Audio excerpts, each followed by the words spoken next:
Happy Christmas, all intuitives and those that watch my channel for whatever reasons that they shouldn't overthink, because then they'll probably go away. It's nobody talks and he rambles and he goes off on tangents. Why do we tolerate him? Don't ask questions. But, this holiday can be tough for some, INFJs, for example, that are around people that they don't want to be around, or you just burn out socially. And I'm not even, not to mention those of you that have to deal with narcissists and borderlines on this day. That's why I did the other videos I did. But since INFJs are the most misunderstood type, and given the time of year, INFJs are guilted into socializing even when they don't feel like it, I wanted to do a video on 15 things, 15 INFJ traits that are perceived as negative by many, mostly because they don't understand us, or they don't think for themselves, or they're in the group think, which I have to do a video on yet, or they just blindly follow the status quo like sheep. But INFJs don't do that. So I'm going to get into 15 traits that are perceived as negative by most, although they just prove how authentic we are and how we have like actual true integrity, even when it costs us, even when it's not the popular thing to do to actually have integrity. We still stand our ground and don't sell out, for better or worse, usually worse. So I'll start.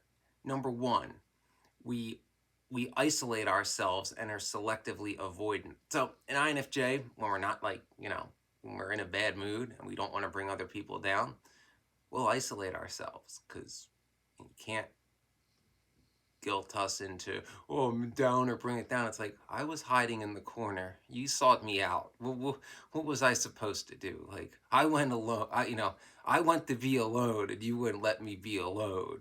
INFJs can't fake it. Pretend, just smile and be happy. No. And selectively avoidant is sometimes we feel like being social, sometimes we don't, and it's not good to try to force us to be when we're not feeling it. Two, we are stubborn. Yeah, we're a stubborn type. If we're convinced of something, and especially if we can back it up through facts and logic, you're not going to talk us out of it because, with the argument of, well, that's just how we do things around here, or, it is what it is, or fall in line, or, why can't you just go with the program? Well, if the program's wrong, we're not going to go with it. And, we're stubborn. And if it's the right thing to do to speak up, we're going to do it. When INFJs become overwhelmed, we can tend to ghost people, which means like when we're overwhelmed and stressed out and about to snap, we'll go isolate ourselves to try to calm down and work through that probable NITI loop that we're in. Because again, we very rarely put our pain on other people. If an INFJ is like just putting their pain out there, please help them. That means we're in real bad shape. Like, that's real bad if we're actually seeking out empathy from others. Because usually when we're like fairly bad off and people come to us, our first reaction will be to push them away. Yeah. So if we're, reaching out to you, it's bad. It's real bad. The rage is coming soon, probably. 5, we're eccentric.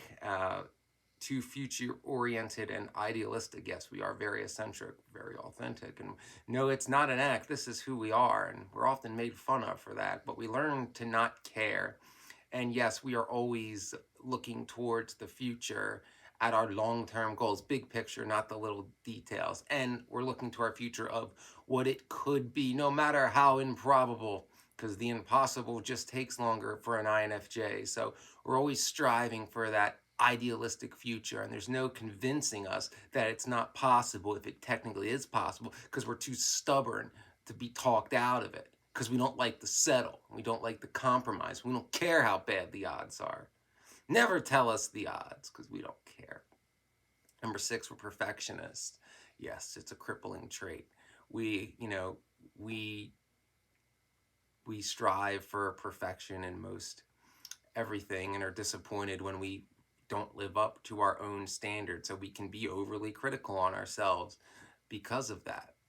Because if better is possible, then we want to do better if it's within our power. 7, common one, overthink. INFJs overthink just about every decision they make. You know, you have to think it through, and we'll go right to what's the worst thing that can happen. Because for some of us INFJs with bad luck, that's usually what happens. No matter how improbable, the worst happens. So we'll think of like, well, how much worse could this make my life before we do something? We're not a shoot from the hip kind of people, although we can be spontaneous, but it has to be with somebody we've already established trust with. Yeah. 8, we can come off as intellectual snobs. INFJs in general typically have like gifted level IQs. Mine's 131, I think. Yeah, 131 or 132. Somewhere in the low 130s from all the tests I had as a kid and an adult. So, and we like to know things. We're never done learning. We always like more information. And when we run our mouths about things we claim to know about, we actually like to have facts and be able to quote that, because proof and evidence is very important to us. So we can come off as snobbish because when we're interested in something, we want to know more and more and more about it. So we'll strive to know more and more and more and more to prove that we're actually interested in the subject and that we actually know what the hell we're talking about, because we're not liars and bullshitters, unlike some people who act like know-it-alls when they're just pulling it out of their ass. Yeah, you ENTPs, I mean you. We have 9, we have an inappropriate sense of humor. INFJ humor can get real dark, and certain things can make it darker. Certain professions like nursing, firefighter, cop, where you see messed up shit. So our sense of humor can be very dark and very sarcastic, and not everybody appreciates how awesome that is. 10, we dissociate frequently. Yeah. So if we're unhappy with our current situation, which we often are, and people are telling us, to settle for it, and it is what it is, and not to be perfectionists and not to strive for better, well, we'll just crawl into our head and dissociate and, live in our own little world, because it's like, this world sucks. I'm not going to be, if you ever see an INFJ just like staring off into space, and it can be weird because it looks like we're staring at you, but actually we're staring at what's ever in front of us, and we're so deep inside our own head that we have no idea what we're actually looking at, because it's just the picture in our head we're focusing on. And dissociation, when done too much, can be wildly unhealthy for your mental health, but it is certainly a coping mechanism for the unhappy INFJ to escape that brutal, corrupt, good old boy status quo into the world that could be, and if given a chance, a fair chance, should be. That got a little personal. Not that I dissociate all the time or anything. We're doing it now. 11, we overextend ourselves. So we're always trying to help people. Again, it gives us a sense of purpose. And if someone asks for our help and they're not a scumbag, we're going to try to help them. And we always believe that we need to be doing more. And INFJ is never satisfied that we're doing enough to, make the world a better place, to fight evil, to help those in need. So a lot of times we'll overextend ourselves, especially, and this doesn't make sense, but especially if the INFJ is in a bad place, like if the INFJ's life sucks, we're going to overextend the shit out of ourselves, because it's like, oh, I'm constantly trying to help somebody else, and I won't be overthinking stuck in my head about how bad my situation is. That was me in September.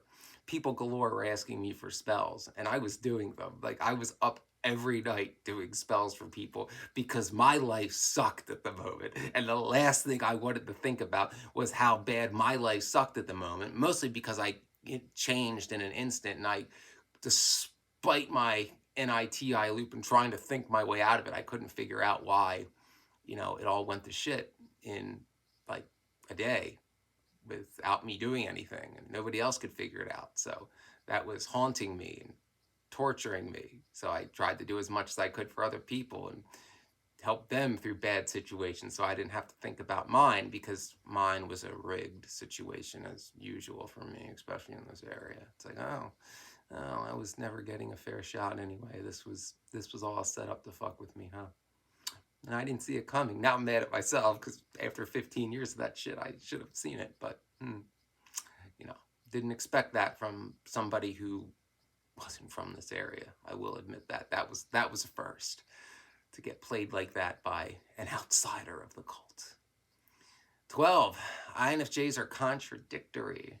Yes, we truly live up to the walking paradox. We did a video on why we're the walking paradox. So Some of our traits don't seem to go together, yet that's who we are and who we really are. And if pressed, we can usually explain why that is, why I believe this and also this, but this and this don't go together. Oh, but if you think about it and blah, blah, blah, and go on for 30 minutes, we'll explain why. So yes, never try to stereotype an INFJ like, oh, they believe this, so they must be this kind of person. Nope. No, walking paradox all the way.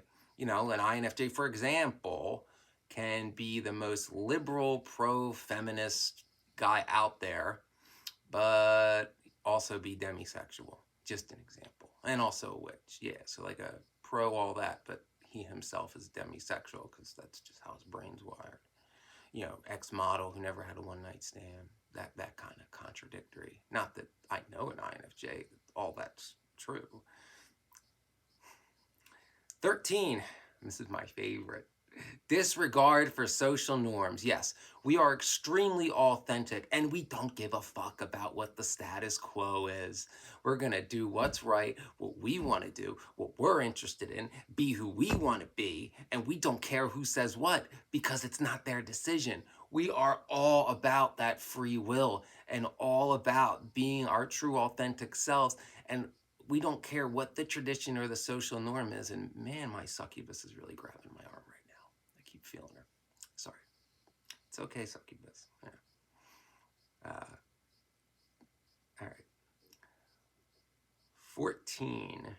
Lack of boundaries, especially when young. Yeah, young INFJs have a hard time of figuring out boundaries and like when not to push people to open up. So again, people usually open up to INFJs. We're very trustworthy.